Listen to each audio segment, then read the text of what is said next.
The historic vote came after about 4 hours of deliberation. Have all members voted? There have been 121 ayes and 23 nays, 2 present not voting, 3 absent. The resolution is adopted. This is only the 3rd time in Texas history the House has impeached a state office holder. It was tough. It was a tough day. And Justin Holland was among the Republicans who voted for impeachment.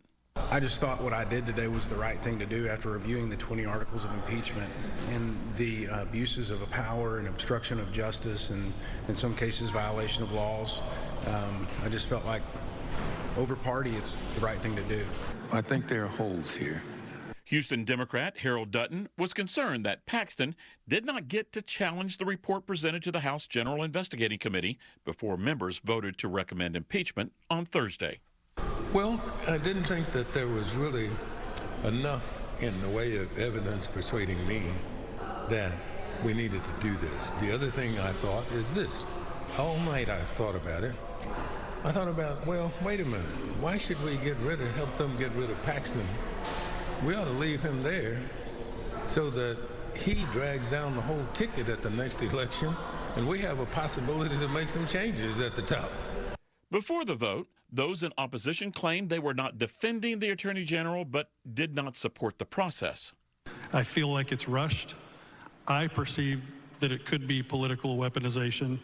And I'm asking, why are we given 48 hours when in 1975 they were given 3 weeks? State Representative John Smithy suggested extending the process in order to call witnesses, including the Attorney General. And the committee can do that after we have adjourned the session. We can be called back for a one-day hearing to consider a real record that gives us a sufficient basis. Representative Andrew Muir, who chaired the General Investigating Committee, defended their work. We will not tolerate corruption, bribery, abuse of office, retaliation, and all the related charges that have been presented to you. The Attorney General responded to the impeachment vote by issuing a statement on social media. Paxton called the vote illegal, unethical, and profoundly unjust. He went on to say he was looking forward to a quick resolution in the Senate, which will have to hold a formal trial.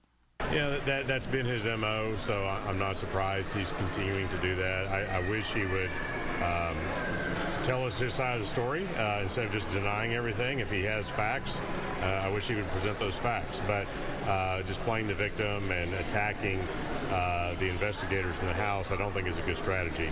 But he'll get his opportunity to make his case in the Senate. It's believed that Paxton, while he waits for his trial date in the Senate, is relieved of duty. If found guilty in the Senate, which requires a 2/3 vote, Paxton will be permanently removed from office and barred from holding office in Texas. At the state capitol, Rudy Koski, Fox 7 Austin News.